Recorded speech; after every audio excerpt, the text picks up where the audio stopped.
Well, first he had to get used to everyone's new appearance after their evolution. After some explanations, from the now younger and muscled Rigard, about how names worked, we finally got into the main part of this gathering. Alright everyone, as you can see we are all now a part of the same village and team, so to avoid complications and set some guidelines I have 3 rules for everyone to follow. Ah, the rules he came up with. I'll have to intervene here. First, no attacking humans. Second, no fighting amongst yourselves. Third, don't belittle other races. That's all. The crowd was mostly quiet, no one was saying anything, but at least no one seemed to disagree with Rimuru. At most, they would just question it. Except for me, I was against them, well at least only his first rule. The other 2 were, fine. I've already decided not to get too into the government and politics stuff and instead more into religion, which shouldn't be too hard. All I have to do is say I'm part divine spirit and that I have divinity and boom, we can make a religion out of it. That's for a little into the future. Anyway, I need to focus on the rules he set. Arttoria, do you have any rules you want to add or something? What a good opportunity. I have some things to say about your first rule. The other 2 are fine, but your no attacking humans has some problems. Well, just one major problem. You are saying not to attack humans, but leave no room for anything else. You should at least add an exception that does allow it within reason, like in self-defense or other similar cases. Oh, that does make sense. Okay everyone, a change to Rule 1. No attacking humans unless it is in self-defense or protection. We should still be peaceful and welcoming though. That was a much better way to word the rule. I would try to do more, but that's Rimuru's job. I'll just sit back and chill while being worshipped and stuff. I just hope they don't get too crazy with it. After he said his rules there were some questions here and there. Things like, why can't we attack humans, and then Rimuru said, because I like humans. That's it. Some good questions were met with less than satisfactory answers. He's lucky they are so loyal to him. It makes his job so much easier when ruling over the forest. Slash backslash forward slash backslash forward slash backslash forward slash backslash forward slash backslash. When the gathering was over, Rimuru came over to me to catch up with things that had happened when he was asleep. Hey Arttoria, how were the goblins and wolves? They were fine. They did all right for what little we had. I just managed the hunting and foraging groups. The people for building and making clothes, I just stopped them and made them do other things. No one here knows the technical skills for that work. Where would we find people with those skills then? Go ask Rigard. Hey Rigard. Rimuru shouted out loud, and almost instantly he appeared before Rimuru. What do you need, Lord Rimuru? His eyes were literally glowing at being called upon and being able to serve. Rigard, do you know where we can find people who have technical skills to help us build houses and clothes? Well, normally we would trade and buy stuff from some merchants that would occasionally pass by here, but if you want to hire someone, the dwarves from Dworgen would be very helpful. Rimuru with his otakuness beamed up when dwarves were mentioned. Dwarves. Like the famous blacksmiths. I don't know why, but when he says it like that it sounds kind of racist. Nah, I'm overthinking. Rigard, do you know the way to Dworgen? I don't, but Gobta does. He's been there before. Do you plan to go there to get dwarves to help us? Yes, I do, Rigard. I'll take a team of goblins and wolves. I decided to join in on this. I'll also join on this trip. But someone will need to lead the village while I'm gone. Rigard here can do a good job, and the trip shouldn't take too long. The newly evolved wolves will be able to shorten our travel time by a very significant margin. Okay, I'll trust you on this. Rigard, you are in charge of the village while we're gone. Make sure to do your best. You won't have to worry, Lord Rimuru, I will take care of this village with all my power. His eyes were on fire from his fierce determination and for having a chance to impress Rimuru. Slash backslash forward slash backslash forward slash backslash forward slash backslash forward slash backslash. Me and Rimuru were currently at the entrance of the village, joined by Gobta and Rigard as well as 2 other goblins. We were getting ready to head out, but there was one tiny problem. Hey Arttoria, are you sure you don't want to ride on Ranga with me? That's right. There wasn't another wolf for me to ride on. I already knew this was coming, but it didn't matter to me. Sorry Rimuru, but I'm not interested in you. What, no? That's not how I meant it. Then why are you blushing? Rimuru was squirming and stuttering, trying to come up with something, but it was hard since some of the goblins and wolves were kind of snickering and trying to hold in their laughs out of respect. I'm just messing with you, Rimuru. Also, you don't need to worry about me not having a wolf. I can easily keep up with you all. Ah, are you sure you can?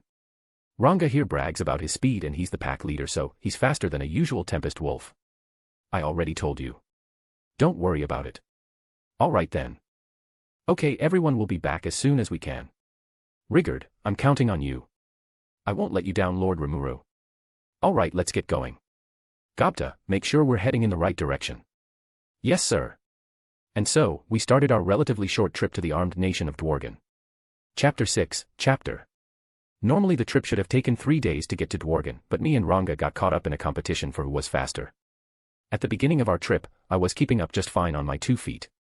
Rimuru and the goblins very quickly got rid of any doubts or questions about me being able to keep up with the wolves. Going through the forest was like a blur of green. It felt really good to be able to run this fast. It felt so liberating, and if I wasn't wearing my armor, I'm sure the wind hitting against my face and body would have felt refreshing. While running through the forest, I noticed Ranga was inching just a bit ahead of me, so I got a little ahead of him and then he went a little further. It was clear what was going on and I wasn't one to get left in the dust. Literally. Are you challenging me, Ranga? I don't know what you are talking about. Ranga responded while going a little faster to get ahead of me. Hey, you guys, if you keep going how you are, we'll leave the others behind and Gobta won't be able to guide us. New plan. Gobta, get on Ranga with Rimuru. For the others, just follow our scent. I gave some quick orders on the spot. Gobta somehow was able to jump onto Ranga from his wolf and was cushioned by Rimuru. However, I don't think Rimuru breaking his fall was planned. With that out of the way, I put the pedal to the metal and sped past Ranga. Rimuru, knowing what was about to happen, tried to salvage the situation. Hey Ranga, I don't think this race is that serious. Even Arimuru didn't sound confident saying that. Master, this once I must disagree with you. Ranga, with a newfound sense of speed, completely blitzed through the forest, starting a race to see who could get to Dworgen first. At least Arimuru tried. Keyword, tried. Slash backslash forward slash backslash forward slash backslash forward slash backslash forward slash backslash. I was absolutely blitzing my way through the forest. Nothing was getting in my way.